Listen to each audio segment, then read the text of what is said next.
বাংলাদেশের আন্তর্জাতিক খ্যাতি সম্পন্ন মুফাসসির, সে বলে নবীজি আমাদের মতোই মানুষ।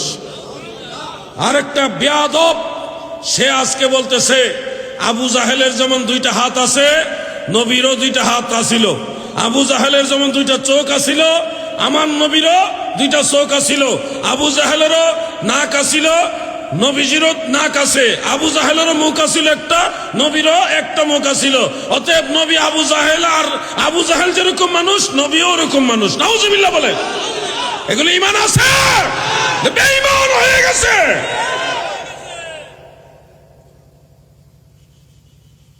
পায়ের রক্ত মাথায় উঠে যায় যখন এই বক্তব্যগুলি সামনে আসে। নাহমাদুহু ওয়া নুসাল্লি আলা রাসূলিহিল কারীম, আম্মা বাদ। এই ব্যক্তিকে আপনারা সকলেই চিনেন। ইনি হচ্ছেন ওই ব্যক্তি যিনি বলেছিল উনদুর হচ্ছে মুজারের সিগা, ওয়াহেদ মুতাকাল্লিমের সিগা। ইনি ওই ব্যক্তি যিনি ওয়াজ মাহফিলে বসে নিজের মন গড়া হাদিস আবিষ্কার করে, নিজের মন গড়া কোরআনের ব্যাখ্যা আবিষ্কার করে জনসাধারণকে বিভ্রান্ত করেন। জনসাধারণের, সাধারণ মুসলমানদের ঈমান আকীদা ধ্বংস করার জন্য, নষ্ট করার জন্য পৃথিবীতে এই ধরনের 2-4টা আলাউদ্দিন জিহাদি যথেষ্ট। এই ব্যক্তি এখানে কি জঘন্য এবং মারাত্মক কথা বলেছে। সে বলেছে যে বাংলাদেশের আন্তর্জাতিক খ্যাতি সম্পন্নকে, সে বলতেছে বাংলাদেশের আন্তর্জাতিক খ্যাতি সম্পন্ন মুফাসসির বলেছে যে নবী আমাদের মতো মানুষ। নাউজুবিল্লাহি মিন যালিক। এটা নাকি বাংলাদেশের কেউ বলেছে, আবার তাকে তিরস্কার করে সে বলতেছে আন্তর্জাতিক খ্যাতি সম্পন্ন। এটা তো মানুষের কথা না, এটা তো পৃথিবীর কোনো মানুষ বলে নাই। এটা স্বয়ং আল্লাহ সুবহানাহু ওয়া তাআলা বলেছেন যে হে নবী আপনি বলুন ইন্নামা আনা বাশারুম মিসলুকুম, নিশ্চয় আমি তোমাদের মতো মানুষ। সূরাতুল কাহফের 110 নং আয়াত, স্পষ্ট আয়াত, স্পষ্ট বক্তব্য। এই বক্তব্যের সাথে এই আলাউদ্দিন জিহাদির মতো ভণ্ডদের আগ পর্যন্ত পৃথিবীর আর কোনো মুহাদ্দিস মুফাসসির এই সকল বিষয়ে, এই বিষয়ে কোনো ভিন্ন কোনো বক্তব্য, ভিন্ন কোনো তাফসির, ভিন্ন কোনো অনুবাদ, ভিন্ন কোনো মতবাদ তারা বাংলাদেশে বা বিশ্বের কোথাও তারা আবিষ্কার করেন নাই, ফেরি করেন নাই, আমদানি করেন নাই। এই মতবাদগুলো যে নবী আমাদের মতো মানুষ নন, এগুলো এই যে আলা হজরত নামের এক ভণ্ড ছিল, এরপরে যে আলাউদ্দিন জিহাদি মার্কা ভণ্ডরা, এরাই মূলত এগুলো বর্তমানে ফেরি করে বেড়াচ্ছে। তো নবী আমাদের মতো মানুষ এটা বাংলাদেশের কেউ বলে নাই। আলাউদ্দিন জিহাদির জানা থাকা দরকার। সে তো না জানে কোরআন, না জানে কোরআনের তাফসির, না জানে হাদিস, না জানে হাদিসের ব্যাখ্যা। সে যদি না জানে, তার জানা থাকা উচিত নবী আমাদের মতো মানুষ এ কথা বাংলাদেশের কেউ বলেন নাই। এ কথা কোরআনুল কারীমে স্বয়ং আল্লাহ রাব্বুল আলামিন একাধিক জায়গায় বলেছেন, এবং শুধু তিনি বলেন নাই, নবীকে বলতে বলেছেন, নবীকে জানিয়ে দিতে বলেছেন, নবীকে ঘোষণা দিয়ে পৃথিবীর মানুষকে স্পষ্টভাবে জানিয়ে দিতে বলেছেন। এবং শুধু আমাদের নবীকে না, ক্বালাত লাহুম রাসূলুহুম ইন্নাহনু ইল্লা বাশারুম মিসলুকুম, সকল নবীদেরকে আল্লাহ তাআলা এই নির্দেশ দিয়েছেন যে তোমরা তোমাদের উম্মতকে স্পষ্ট করে জানিয়ে দাও ইন্নাহনু ইল্লা বাশারুম মিসলুকুম, যে আমরা তোমাদের মতোই মানুষ। এরপরেও যদি আলাউদ্দিন জিহাদিদের আকীদা পরিশুদ্ধ না হয়, এরপরেও যদি এদের মস্তিষ্ক পরিষ্কার না হয়, তাহলে বলার আর কিছু নাই। এদের জন্য আফসোস করা ছাড়া আমাদের আর কিছু বলার নাই। এরপরে সে যে কথা বলেছে, সে আমার একটি বক্তব্যকে ইঙ্গিত করে সে বলেছে যে এক বেয়াদব বলেছে নবীর যেমন 2 হাত ছিল, আবু জেহেলেরও 2 হাত ছিল। নবীর যেমন, আবু জেহেলের যেমন 2 পা ছিল, নবীরও 2 পা ছিল। সে এই কথা বলার জন্য আমাকে সে বেয়াদব বলেছে। সে তো বেয়াদব আমাকে বলে নাই, সে মূলত তার এই কথার দ্বারা স্বয়ং আল্লাহর শানে সে বেয়াদবি করেছে। তার এই কথা স্বয়ং আল্লাহ সুবহানাহু ওয়া তাআলার দিকেই সম্পৃক্ত হয়। তার এই বেয়াদবির তকমা মুহাম্মদ সাল্লাল্লাহু আলাইহি ওয়াসাল্লামের উপর যে পড়ে, তার এই বেয়াদবির তকমা সাহাবায়ে কেরামের উপর যে পড়ে, তার তো জ্ঞানও নাই, হুশও নাই, বিবেকও নাই, বুদ্ধিও নাই। তার মতো গর্দব আর কি বলবে? কোনো কমন সেন্স যদি থাকতো তাহলে সে এই কথা বলার জন্য সে বেয়াদব বলতে পারতো না আমাকে। দেখুন, আল্লাহ সুবহানাহু ওয়া তাআলা নবীকে বলেছেন, কি বলেছেন? যে নবী আপনি বলে দিন, ইন্নামা আনা বাশারুম মিসলুকুম, যে আমি তোমাদের মতোই মানুষ। নবীকে এই কথা বলার আদেশ করেছেন কে? স্বয়ং আল্লাহ সুবহানাহু ওয়া তাআলা। নবীকে এই কথা কাদেরকে বলার জন্য আদেশ করেছেন? নবী এই কথাটা কাদেরকে বলবেন?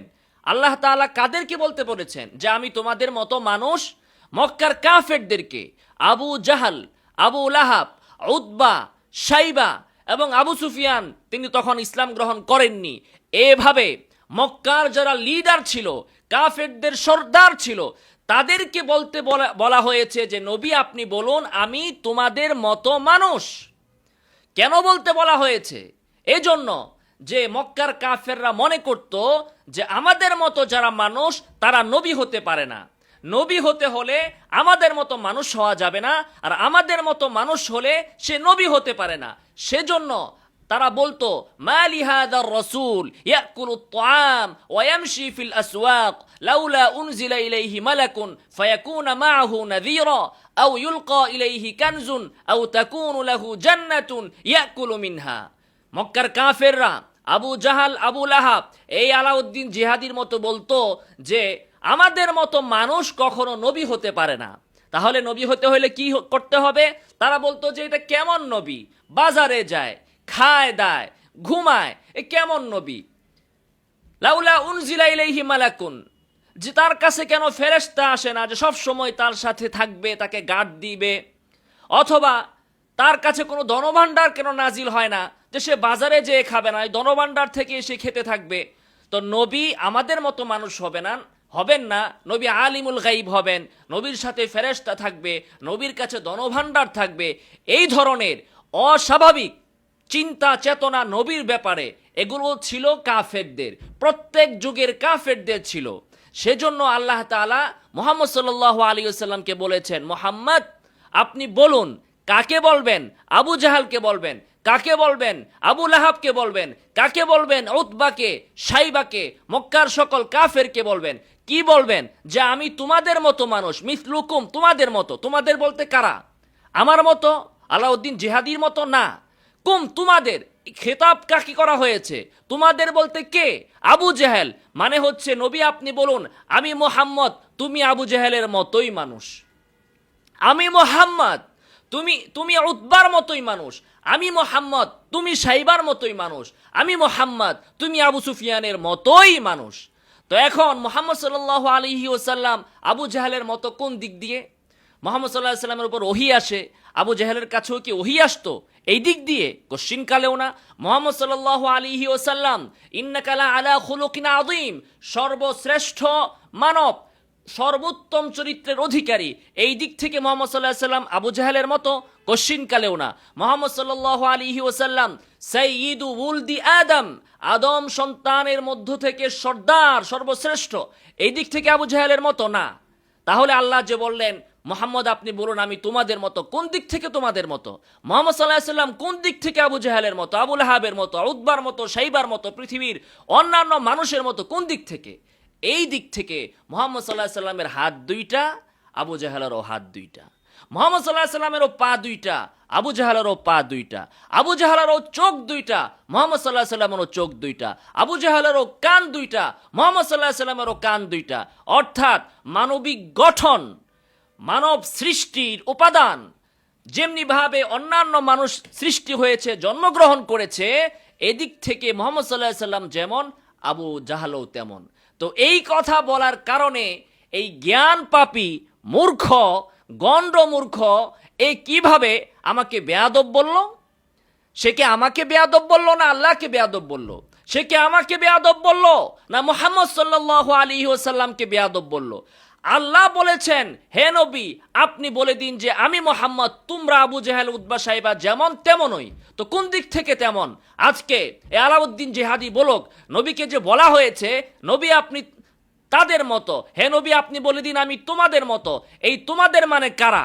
আলাউদ্দিন জিহাদির কাছে আমার প্রশ্ন যে তোমাদের কোন এই কাফে খিতাব, এটা কাকে বলা হয়েছে? আলাউদ্দিন জিহাদির যদি সাহস থাকে, যদি বিন্দুমাত্র এলেম থাকে, যদি কোরআনের তাফসির সম্পর্কে তার সামান্যতম কোনো ধারণা থাকে, তাহলে পরবর্তী মাহফিলে এসে সে যেন বলে, এর জবাব দেয় যে মিসলুকুম মানে কে? মিসলুকুম এই কুম তোমরা, এই তোমরা দ্বারা আবু জাহাল, আবু লাহাব, উতবা সাইবা, মক্কার কাফের সর্দাররা, নিকৃষ্ট কাফেররা যদি উদ্দেশ্য হয়ে না থাকে, তাহলে মিসলুকুম এর উদ্দেশ্য কারা? এখানে খেতাব কাদেরকে করা হয়েছে? এই আলাউদ্দিন জিহাদি যেন এর জবাব দেয়।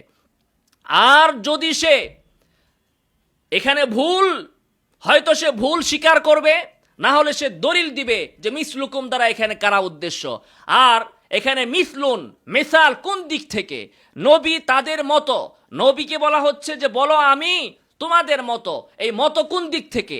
যদি শারীরিক গঠনের দিক থেকে না হয়, হাত পা মানবীয় গঠন এই দিক থেকে যদি নবী তাদের মতো না হন, তাহলে কোন দিক থেকে মিসলুকুম বলা হয়েছে? তাহলে আলাউদ্দিন জিহাদি আমাদেরকে, ওলামায়ে হককে বেয়াদব বলতে যে সে নিজেই ঈমান হারা হয়ে গিয়েছে, সে অন্যের ঈমান নিয়ে চিন্তা করতেছে, অথচ সে নিজেই কোরআনের আয়াতকে অস্বীকার করতেছে। একটা দুইটা না, কুল ইন্নামা আনা বাশারুম মিসলুকুম ইউহা ইলাই, হুবাহু এই আয়াতটা কোরআনে 2 বার এসেছে। এছাড়াও নবী আমাদের মতো, নবীকে বলা হয়েছে যে আমি তোমাদের মতো, বা নবীরা মানুষের মতো, এই কথা কোরআনের একাধিক জায়গায় এসেছে। কাজে আলাউদ্দিন জিহাদি ওলামায়ে হকের সাথে শত্রুতা করতে যে কোরআনের কত আয়াত যে তোমরা অস্বীকার করতেছ, এর কোনো হিসাব কিতাব কিন্তু নাই। কবরে গেলে এর হিসাব তোমাদেরকে পুঙ্খানুপুঙ্খানুভাবে দেওয়া হবে। এরপরে সবচেয়ে হাস্যকর ব্যাপার হচ্ছে, সে বলতেছে যে আমরা যে বলছি মুহাম্মদ সাল্লাল্লাহু আলাইহি সাল্লাম মানুষের মতো, আমাদের মতো মানুষ, এবং মুহাম্মদ সাল্লাল্লাহু আলাইহি ওয়াসাল্লাম আমাদের মতো কোন দিক থেকে? যে যেমন আমাদের হাত আছে নবীরও হাত আছে। আবু জাহালের মতো কোন দিক থেকে? আবু জাহালের হাত আছে নবীরও হাত আছে। এই কথা আমরা বলি নাই, এই কথা কোরআনে বলা হয়েছে।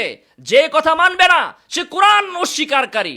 এই মতের সাথে, কথার সাথে যে মিসলুকুম মানে নবীকে বলা হচ্ছে বলো যে হে মক্কার কাফেররা আমি তোমাদের মতো মানুষ, এই বক্তব্যকে যারা একটা অক্ষর অস্বীকার করবে ঈমান থেকে সে খারেজ হয়ে যাবে। মুসলমান তো দূরের কথা, ওয়াজ শোনা তো দূরের কথা, সে নামাজের ইমামতি করবে তো দূরের কথা, তওবা করার আগ পর্যন্ত তার এক ওয়াক্ত নামাজও কবুল হবে না, কারণ কাফেরের কোনো নামাজ কবুল হয় না। অতএব কোরআনের এই আয়াতকে যারা মানে না তারা নিঃসন্দেহে কাফের। কোরআনের একটা অক্ষর যদি কেউ অস্বীকার করে, অবিশ্বাস করে, তাহলে সে কাফের হয়ে যায়। একটা আয়াতকে যদি সে অস্বীকার করে, তাহলে তার অবস্থা কি হবে? এখন হাস্যকর ব্যাপার হচ্ছে, আল্লাহর দেওয়া কোরআনের বক্তব্য যেটা নবী আবার নিজের মুখে দিয়েছেন, এবং নবী তিনি তার হাদিসে অনেক জায়গায় বলেছেন আমি মানুষ, দেখো আমি মানুষ, আমার তোমরা যেমন বিচার করতে যে মানুষের বক্তব্য শুনে বিচার করো, ফয়সালা দাও, কিন্তু বাস্তবিক অবস্থা তোমরা জানো না। আমি অনেক সময় বা আমিও এইভাবে ফয়সালা করি, আমার সামনে যখন যুক্তিতর্ক উপস্থাপন করা হয় আমি যার যুক্তিকে শক্তিশালী মনে করি তার পক্ষে রায় দেই, কিন্তু বাস্তবে হতে পারে যে এখানে বিজয়ী হওয়ার দরকার ছিল আরেকজনের, এখানে হক আরেকজনের, কিন্তু একজনের হক আরেকজনের দিকে চলে যাচ্ছে। নবী বলতেছেন যে আমি মানুষ, আমার দ্বারা এটা হতে পারে। নবী বলতেছেন আমি মানুষ, এজন্য নামাজের মধ্যেও আমার মাঝে মাঝে ভুল হয়, ভুল হলে তোমরা লোকমা দিবে। নবী বলতেছেন যে আমি মানুষ, আর আলাউদ্দিন জিহাদিরা বলে যে নবী মানুষ না, নবী হ্যান না, নবী তেন না। যাই হোক, আল্লাহর এই কথা এবং রাসূলের এই কথা আমরা বলার দ্বারা আমরা হয়ে গেলাম বেয়াদব। আর আলাউদ্দিন জিহাদি বলল যে এই কথা শুনলে নাকি তার পায়ের রক্ত মাথায় উঠে যায়। তার মানে কোরআনের আয়াত শুনলে তার পায়ের রক্ত মাথায় উঠে যায়। এটা কি আমার কথা? এটা কি বাংলাদেশের কোনো আলেমের কথা? এটা তো স্বয়ং আল্লাহর কথা, এটা তো স্বয়ং নবীর কথা। এই কথা শোনার পর পায়ের রক্ত মাথায় উঠছিল আবু জাহেলের। এই কথা শোনার পর পায়ের রক্ত মাথায় উঠেছিল উতবার, সাইবার, আবু লাহাবের, মক্কার কাফেরদের। কি হইল আলাউদ্দিন জিহাদির? কোরআনের সেম ওই কথাটা, ওই আয়াতটা বলার পর এখন নাকি তার পায়ের রক্ত মাথায় উঠে যায়। অথচ যখন এই বাউল আবুল সরকার সে প্রকাশ্যে বলল যে আল্লাহর মুখ যে কথা, আল্লাহ কি কথা মুখ দিয়া কয় না কি দিয়া কয়, অশ্লীল ভাষায় সে যখন বলল, আল্লাহর শানে বেয়াদবি করলো, তখন তার কিন্তু পায়ের রক্ত মাথায় উঠে নাই, তখন তার মাথার রক্ত পায়ে নামছে। আর মাহফিলে এসে সে বলে যে গ্রেফতার কেন করলো, হ্যান কেন করলো, তাদেরকে কেন প্রতিরোধ করা হলো, তওবা করার সুযোগ দিতে হবে, বুঝাইতে হবে, দাওয়াত দিতে হবে। ও বাউলরা এই ধরনের বেয়াদবিমূলক কথা বললে তাদের প্রতি তোমার দরদ, আর আমরা কোরআনের কথা বললে তোমার কোনো দরদ থাকে না, তখন তোমার পায়ের রক্ত মাথায় উঠে আর তুমি বলো বেয়াদব। এই ধরনের মুখোশ ঠিক সময়েই এই ব্যক্তির মুখোশটা প্রকাশিত হয়েছে, যখন এই যে সপ্তাহের ভিতরেই আবুল সরকার এবং অন্যান্য বাউলরা যখন জঘন্যতম কথাগুলো বলতেছে আল্লাহর শানে, আদম আলাইহিস সালামের শানে, ইব্রাহিম আলাইহিস সালামের শানে এবং ইসলামের নামাজ নিয়ে ইত্যাদি বিষয় নিয়ে, তখন মাহফিলে এই যে বন্ড এক বাউল আলাউদ্দিন জিহাদি বাউল সম্রাট আর আরেকটা বাউল সম্রাট আছে ওই গিয়াসউদ্দিন তাহিরি, এরা মাহফিলে যে বলতেছে যে এদেরকে তওবা করার সুযোগ দিতে হবে, ক্ষমা চাওয়ার সুযোগ দিতে হবে, এদেরকে এটা করা যাবে না, সেইটা করা যাবে না, মানে এদের প্রতি নগ্ন দালালি যাকে বলে সেই অবস্থানে এরা অবতীর্ণ হয়েছে। আর আমরা কোরআনের আয়াত বলার পরে এদের গলার জোর যা আছে মাইক ফাটায় ফেলতেছে। এবার আপনারা চিনে নিন আসল দালাল কারা। এ আলাউদ্দিন জিহাদি এ বলতেছে যে ইমান আঙ্গর নাই, ওর কতটা ইমান আছে দেখেন। ইসরায়েলে যে সেই ইসরায়েলিদের ইহুদিদেরকে সার্টিফিকেট দিচ্ছে যে ইহুদিরা খুব ভালো, কোনো অত্যাচার অবিচার হামাসের উপর হচ্ছে না, ফিলিস্তিনে কোনো অত্যাচার অবিচার হচ্ছে না। এরা মূলত ইহুদি, নাসারা, আমেরিকা, ইসরায়েল এদের দালাল।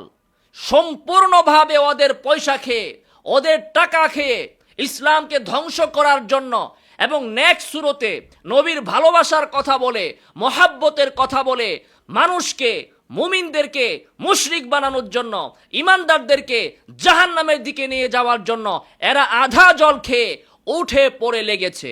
অতএব বাংলাদেশের প্রতিটি ইমানদার মুসলমানের উচিত এই আলাউদ্দিন জিহাদি, এই গিয়াসউদ্দিন তাহিরি, ওই কোন জায়গার নকশবন্দি, আর কোন জায়গার আছে জাহাঙ্গীর হুজুর, আরো যারা আছে, এদের ওয়াজ মাহফিলে যাওয়া তো দূরের কথা, বরং নিজের ইমান আমল হেফাজত করার জন্য এদের ওয়াজ মাহফিল কোথাও হলে সেদিকে 3 বার থুতু নিক্ষেপ করে নিজের ইমান আমল নিয়ে দ্রুত গতিতে দৌড়ে পালাতে হবে।